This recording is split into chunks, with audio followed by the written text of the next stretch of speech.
खाली, जैसे सब नदियां समुद्र में आश्रय पाती हैं और सब जीव माता का आश्रय पाकर ही जीवित रहते हैं, उसी प्रकार 6 प्रकार के प्राणी भिक्षुक, ब्रह्मचारी, सन्यासी, विद्यार्थी, गुरु पूजक और यात्री तथा जीविका रहित, ये सब गृहस्थों के आश्रय की बातें हैं। अब तो फीस दे के पढ़ते हैं ना, तो पहले गुरुकुलों में क्या होता था, फिर भिक्षा मांग के लाते थे वो सभी विद्यार्थी, जाकर गांव से शहर से फिर वो अन्न बना के गुरु को समर्पण करते थे, उसको बाद उनको शिक्षा मिलती थी, चाहे वो राजा है चाहे वो गरीब है, ये सबके लिए नियम लागू था। किसी के लिए कोई भी बाध्यता नहीं भी, अमीर का लड़का ये मांगने नहीं जाएगा या गरीब का लड़का यही जाएगा, वहां सब बराबर होते हैं गुरुकुल में।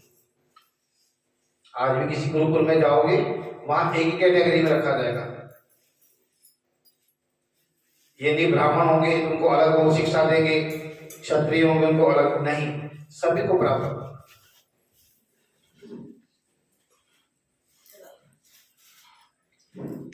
फिर व्यास जी बोले कि हे नारद, अब तुमको अति पुण्य देने वाला एक पुरातन इतिहास कहता हूं, इसे ध्यान से सुनो। उत्तानपाद का राजा पुत्र उत्तम था, ये सबसे पहले हुए ना मनु जी के प्रियव्रत और उत्तानपाद, तो सबसे पहले 2 संतानें हुई थी, यही थी उनका पुत्र उत्तानपाद, उनका पुत्र उत्तम, जो बड़ा बलवान और मदिरा पीने वाला था। उसने बहुला नाम वाली स्त्री के साथ विवाह किया। राजा और रानी दोनों ही अति प्रेम के साथ रहने लगे।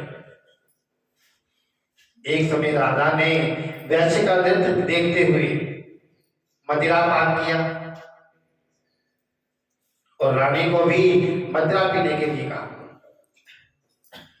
परंतु रानी ने उसका कहा नहीं माना। इस पर राजा ने क्रोधित होकर अपने अनुचरों को आज्ञा दी कि वह रानी को किसी निर्जन वन में छोड़ा।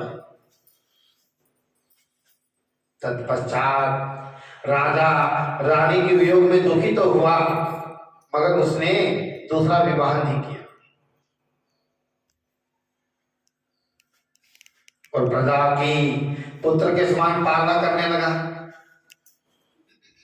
एक दिन एक ब्राह्मण राजा के पास आकर कहने लगा कि हे राजन, मेरी कोई स्त्री का अपहरण करके ले गया है, मैं उसके वियोग में अति दुखी हूं, इसलिए तुम उसे ढूंढ कर लाओ।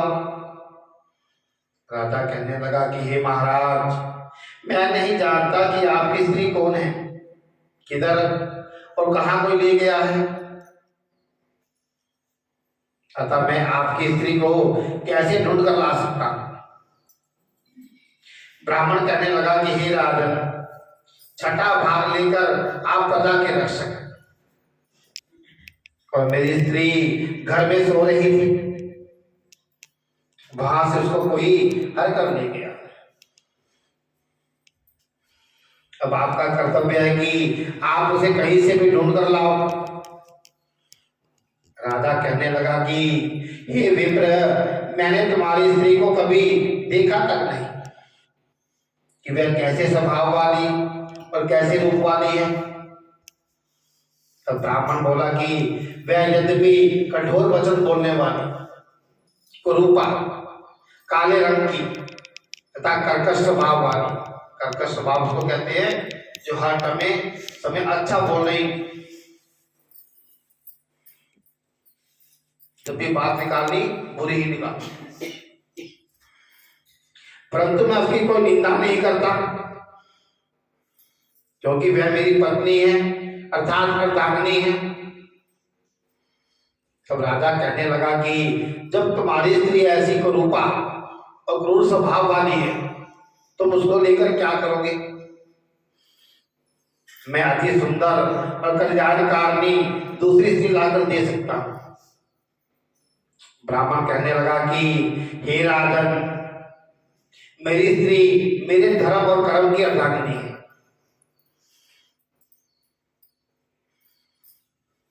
उसकी रक्षा करना मेरा परम धर्म है, क्योंकि पति की व्युत्पत्ति संस्कृत में होती है यो पालती रक्षति सा पति। जो पालन करता है, जो रक्षा करता है, वही पति। हम कहते हैं ना जगतपति जगदीश्वर।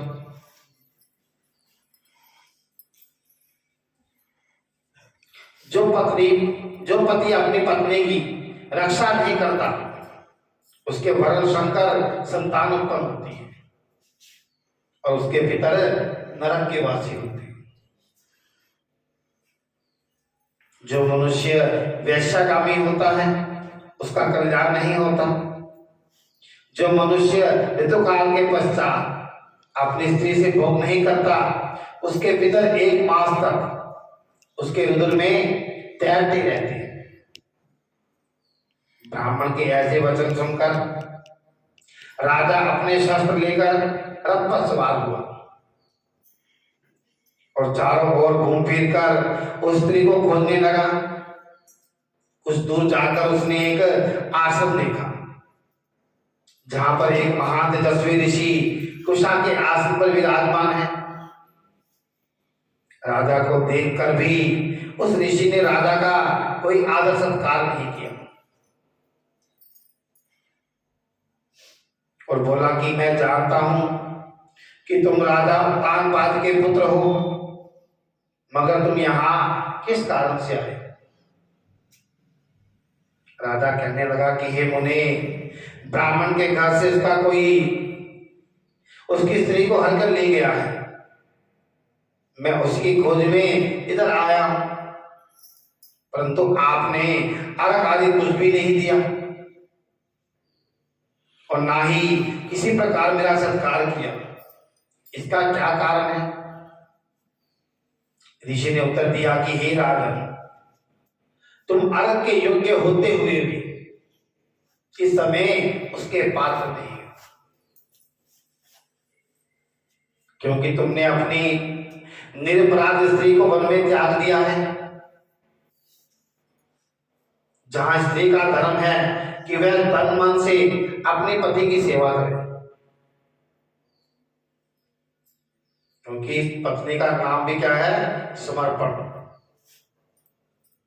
जिसने अपना तन मन धन समर्पण कर दिया है वह पत्नी।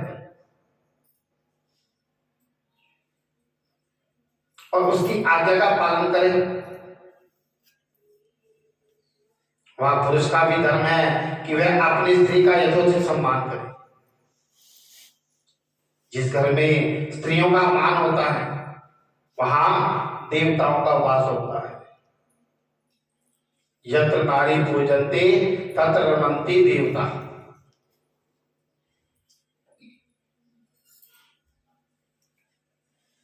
जहां स्त्रियों का अनादर होता है वहां कभी सुख शांति नहीं रह सकती। इतना सुन राजा लज्जा से युक्त होकर पूछने लगा कि हे भगवान, आप भूत भविष्य और वर्तमान तीनों कालों को जानने वाले हैं, इसलिए कृपा करके बताइए कि ब्राह्मण की स्त्री को कौन और कहां पे हर के ले गया है। ऋषि कहने लगे कि हे राजन, अदिति का पुत्र बलाक नामक राक्षस उस ब्राह्मणी को उत्पलावर्त वन में ले गया है। सो जाओ और उसको ढूंढकर ब्राह्मण का सहयोग कराओ। राजा ने मुनि को प्रणाम किया और अपने रथ पर सवार होकर मुनि के बताए हुए मार्ग पर जाकर उस वन में जा पहुंचा। वहां जाकर देखा कि एक स्त्री तिलफल खा रही है।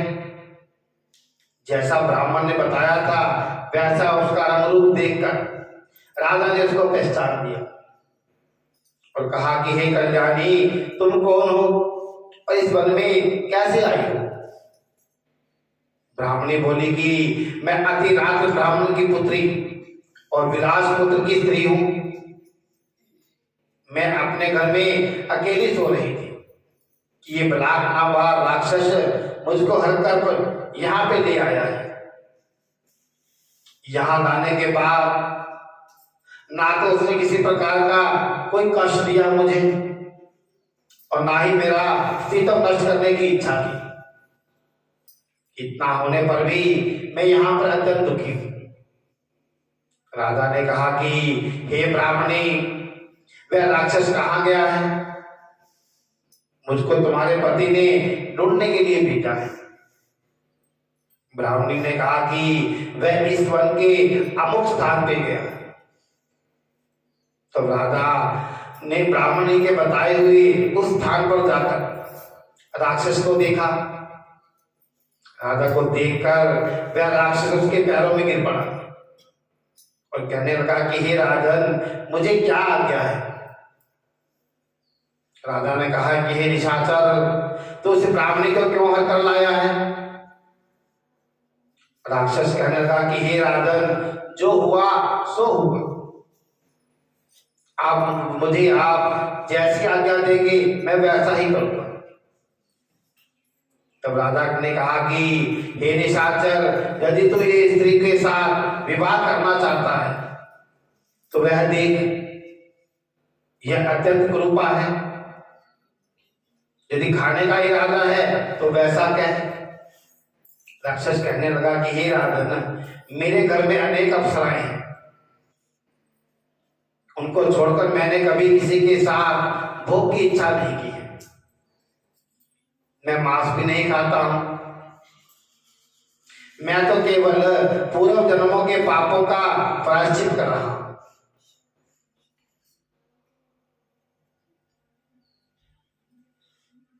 इस ब्राह्मणी का पति राक्षसों को मारने का मंत्र जानता है। अतएव जब हम यज्ञ का अन्न ग्रहण करने के लिए जाते हैं तो ये वह हमको वहां से भगा देता है, मंत्र पढ़ देता है और हम भाग जाते हैं, क्योंकि सब यज्ञों का आचार्य यही बनता है। आज भी हमारे मंत्रों में इतनी ताकत है कि हम जो चाहें कर सकते हैं।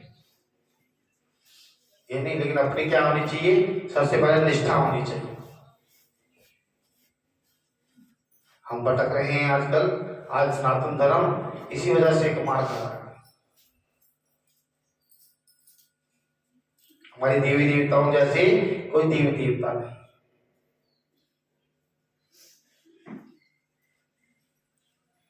इसी कारण उस ब्राह्मण को दुखी करने के लिए मैं उसकी स्त्री को हर कर लाया, क्योंकि बिना स्त्री के पुरुष कर्म का अधिकारी नहीं है। तो हम पूजा पाठ में बैठते हैं तो बिठाते हैं बराबर में। अकेले कोई पूजा पाठ का फल मिलता ही नहीं। कोई भी चले जाओ, कहीं भी चले जाओ, कैसा भी यज्ञ करो, छोटा करो बड़ा करो, जब तक पति का सहयोग नहीं मिलेगा तो कभी पूर्ण होगा ही नहीं।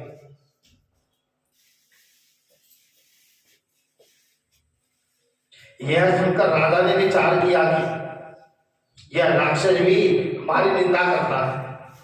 मुनि ने भी हमको अर्घ के योग्य नहीं समझा। राजा ने अपने मन में ऐसा विचार कर ही रहा था कि राक्षस कहने लगा कि हे राजा, मैं आपकी प्रत्येक आज्ञा का पालन करूंगा। इतना कहकर हाथ जोड़कर खड़ा हो गया। राजा ने कहा कि हे निशाचर, तुम इस ब्राह्मणी को इसके घर पर छोड़ा और जब हम याद करें तब हमारे पास आ जाना। राजा की आज्ञा पाते ही वह राक्षस ब्राह्मणी को उसके घर छोड़ने चला गया। तब राजा सोचने लगा कि मैंने अपनी निर्दोष स्त्री को घर से निकाल दिया, अब ऐसा कौन सा पुण्य कर्म करूं जिससे यह पाप दूर हो। पापों को दूर करना है तो पुण्य करो, क्योंकि वहां पे पाप और पुण्य दोनों लिखे जाएंगे। जब पुण्य का पलड़ा भारी रहेगा तो पाप कर्म उठेंगे, और जब पाप नहीं उठेंगे तो हमें दुख ही नहीं होगा, क्योंकि जाने अनजाने में किए पापों का प्रायश्चित है। जिसके लिए हम कह देंगे भी अब गलती से हो गया, दोबारा नहीं होगा, उसके लिए तो है प्रायश्चित। और जिसको हम जानते हैं भी गुनाह है, अपराध है, और फिर भी करते हैं, उसके लिए होती है सजा।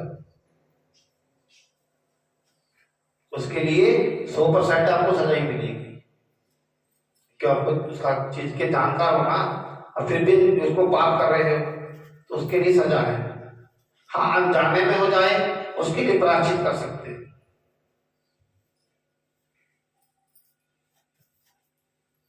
तब राजा पुनः उसी मुनि के पास गया और उनसे अपना कर्तव्य पूछा। मुनि ने कहा कि हे राजन, पुरुष के लिए स्त्री धर्म, अर्थ, काम और मोक्ष सभी कुछ देने वाली है। स्त्री के बिना पुरुष को इस लोक में और परलोक पर कहीं भी सुख नहीं मिल सकता। स्त्री चाहे कैसे खोटे स्वभाव वाली, मूर्ख, करूपा, रोगी, दरिद्री क्यों ना हो, पुरुष को उसका सम्मान करना चाहिए। यही नियम स्त्रियों के लिए भी है, उनका पति जैसा भी हो। पुरुषों के लिए नहीं, स्त्रियों के लिए भी धर्म है, उनका पति जैसा भी हो, निकम्मा, शराबी, जैसा भी हो, उनका सम्मान करें।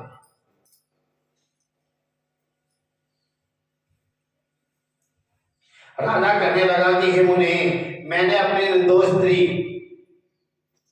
को बिना अपराध त्याग दिया, अब मैं क्या करूं? तब मुनि ने कहा कि हे राजन, तुम्हारी स्त्री को शतापाद नाम के नाग ने वन में घूमते हुए देखा तो वह उसको पाताल लोक में ले गया है। उस नाग की नंदा नाम वाली कन्या है, उसने उसे अपने घर में छिपा कर रखा था। यह सुन राजा वहां से अपने घर गया और ब्राह्मण को स्त्री के साथ अपने घर में देखकर बहुत खुश हुआ। तत्पश्चात राजा ने पलाग नामक राक्षस को याद किया तो वह तुरंत ही राजा के पास उपस्थित हो गया। पलाग को देख राजा ने उसे पाताल लोक से अपनी स्त्री लाने का आदेश दिया। उसके बाद वह राक्षस पाताल लोक चला गया और वहां से राजा की स्त्री को लाकर उसको सौंप दी। तत्पश्चात राजा रानी बड़े प्रेम से रहने लगे। नारद जी कहते कि हे राजा पृथु, हमने तुमको गृहस्थ आश्रम का महत्व अति विस्तार से सुनाया है, अब और क्या सुनने की इच्छा है सो कहो। बोलो वृंदावन बिहारी लाल की।